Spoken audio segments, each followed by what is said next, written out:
সাংগঠনিক বৈঠকে তো বিরোধী দলের নেতার ডাক থাকে না সবসময়, তার জন্য তাকে নিয়ে আমরা আলাদা করে বসি। সেই জন্য না, সেটা এখন নয়, আগেও নিয়ে আসতেন না। সাংগঠনিক বৈঠকে উনি কমফর্ট ফিল করেন না, কারণ আমাদের যে সাংগঠনিক প্রক্রিয়া সেটা অনেকটা লম্বা চলে, ওনার বিভিন্ন প্রোগ্রাম থাকে, উনি ব্যস্ততম নেতা পশ্চিমবঙ্গের অন্যতম, তো স্বাভাবিকভাবে তাকে বিভিন্ন জায়গায় ঘুরতে হয়, উনি সময় পাবেন কোথায়?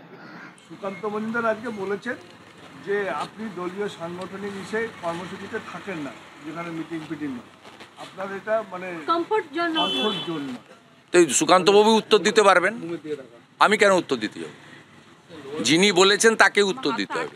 আমি আজকে মেদিনীপুরে ডাক্তারদের সাসপেন্ডের বিরুদ্ধে কর্মসূচিতে ছিলাম, সবাই দেখেছেন। আর আমি অর্গানাইজেশনের পোর্টফোলিও হোল্ডার নই, তা আমি বিরোধী দলনেতা, আমার কাজ সম্পর্কে সচেতন। আমি আপনার কাছে যার কথা আপনি বললেন, তার যিনি বলেছেন তার ব্যাখ্যা ওনাকেই দিতে হবে, আমি দিতে পারবো। আচ্ছা, আর কোচবিহারে আজকে আবার বিএসএফ এর উপরে বিএসএফ তৎপরতা বাড়িয়েছে, কাঁটাতারের বেড়া দিচ্ছে, ভারতীয়রা বিএসএফকে সাপোর্ট করছে। এতে চোর, চিটিংবাজ, ডাকাত, বাংলাদেশি লুটেরা যারা এখান থেকে সব কিছু পাচার করে নিয়ে যায়, ভারতের উপরে নির্ভর করে ভিখারিরা, তারা আক্রমণ করবে। তাদের পেটে লাথি পড়ছে, গরু পাচার করতে পারছে না, চিনি পাচার করতে পারছে না, চাল মাথায় করে নিয়ে পাচার করতে পারছে না, মেয়ে পাচার করতে পারছে না। আর মুখ্যমন্ত্রী তার সঙ্গে ফেন্সিডিল আছে, ইবাবা আছে, রাজ্য সরকার অবৈধ।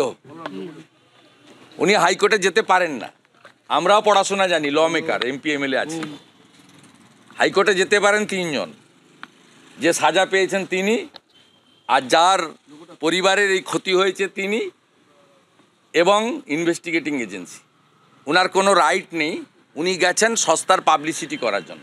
উনার মুখের ভাষা সবাই দেখেছেন।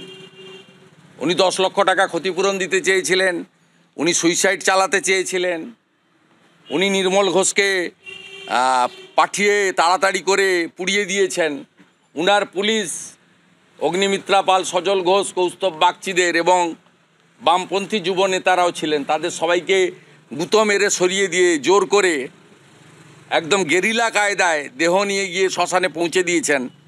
বাড়ির লোক শ্মশানে ক্রিমেশনের খরচও দিতে দেয়নি। সঞ্জীব বলে তৃণমূলের এক ডাকাত কাউন্সিলর, আগে সিপিএম করত, তিনি পোস্টমর্টম ডেথ ওখান থেকে ক্রিমেশন সার্টিফিকেট সংগ্রহ করেছেন। সুদীপ্ত রায়ের কীর্তি সবাই জানে, কেন কেউ না হওয়া সত্ত্বেও আর্জি করে সুশান্ত রায়, অভিজ্ঞ রায় এসেছিলেন। এত কাণ্ড করার পরে মমতা ব্যানার্জি যেগুলো গেছেন 26 সালের নির্বাচন, সেই জন্য। আমাদের ভিডিও ভালো লাগলে লাইক এবং শেয়ার করুন, কমেন্ট সেকশনে গিয়ে জানান আপনাদের মতামত। আরও ভিডিও পেতে আমাদের চ্যানেল সাবস্ক্রাইব করুন এবং প্রতি মুহূর্তে খবরের আপডেট পেতে প্রেস করুন বেল আইকন।